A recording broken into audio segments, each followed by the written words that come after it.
পুরুষদেরকে বলছি, জীবনে একদিন না একদিন নারী আসবেই। এ নিয়ে তাড়াহুড়োর কিচ্ছু নেই। তাড়াহুড়ো করে বা আবেগের বশে কোনো সিদ্ধান্ত নিয়ে নিলেন তো বোকামি করলেন। কাউকে ভালো লাগলো আর তার সঙ্গে প্রেমে পড়ে যাওয়ার কিচ্ছু নেই। হুট করে কাউকে বিয়ে করে ফেলার সিদ্ধান্ত নেওয়াটাও হতে পারে জীবনের চরম একটা ভুল। বরং সম্পর্কের ক্ষেত্রে একটু ভেবেচিন্তে সিদ্ধান্ত নেওয়াটাই বুদ্ধিমানের কাজ। কিন্তু প্রশ্ন হলো, সঠিক সঙ্গী নির্বাচন করবেন কিভাবে?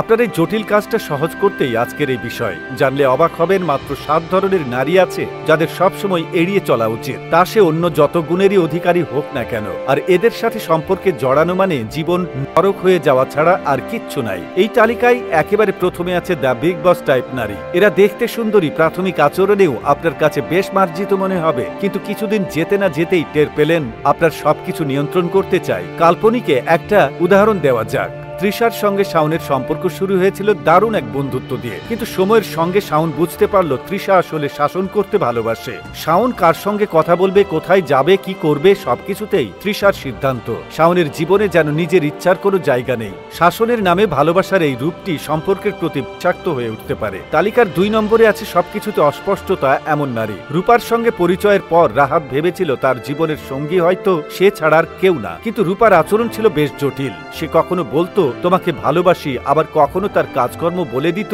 বিপরীত কথা। সত্যি সে ভালোবাসে কিনা এটা বোঝার কোনো জো নেই। রাহাত একসময় বুঝলো রূপার সঙ্গে সম্পর্ক রাখা মানে জীবনটাকে অনিরাপদ অবস্থায় ফেলা। 3 নম্বরে আছে তোমাকে আমার মতো হতে হবে এই টাইপের নারী। যে ধরনের মেয়েরা আপনি কি খাবেন, কোন কাপড় পরবেন, কোন ধরনের ছবি দেখবেন, গান শুনবেন, সবকিছু নির্ধারণ করে দিতে চাইবে। কোনো বিষয়ে একমত না হলে সে শুধু আপনাকেই দোষারোপ করবে। এ ধরনের সম্পর্ক জীবনে শুধুই মানসিক চাপ নিয়ে আসে। 4 নম্বরে আছে সবসময় ঈর্ষণীয় নারী। তুর সঙ্গে ইমনের প্রেমের শুরুটা ছিল বেশ মধুর, কিন্তু সবসময় ইমনকে নিয়ন্ত্রণ করার চেষ্টা করত।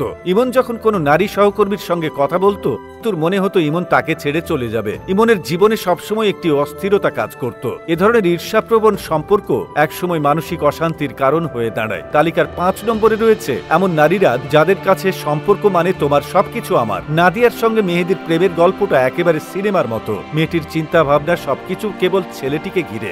প্রথম এমন নিঃস্বার্থ ভালোবাসা যে কারোরই ভালো লাগবে, কিন্তু কিছুদিন পর এই ভালোবাসাটাই একটা জীবনকে বিঠিয়ে তুলতে পারে। 6 নম্বরে আছে আমার মা বাবা যা বলবে তাই হবে এমন কথা বলা নারী। তানিয়ার সঙ্গে সজলের সম্পর্ক সুন্দরভাবে এগোচ্ছিল, কিন্তু একটা বিষয় সজলকে ভাবিয়ে তুলেছিল। তানিয়া তার জীবনের প্রতিটি সিদ্ধান্তে মা বাবার উপরে নির্ভরশীল। সজল বুঝতে পারল তাদের ভবিষ্যৎ জীবনেও এই বিষয়টি সমস্যা সৃষ্টি করবে। সবশেষে রয়েছে সবসময় অন্যরা আমাদের চেয়ে সুখী বলে বেড়ানো নারী। এমন মেয়েরা সবসময় অন্যদের সঙ্গে তার জীবনের তুলনা করে। অন্য বন্ধুরা অপেক্ষাকৃত ধনী, সুখী, সফল, এসব তার মানতে কষ্ট হয়। অন্যদের মতো হতে না পেরে ভেতরে ভেতরে সে পুড়তে থাকে। আর যাই হোক, এমন মেয়ে নিয়ে শান্তি পাওয়ার আশা করাটা একেবারেই ভুল।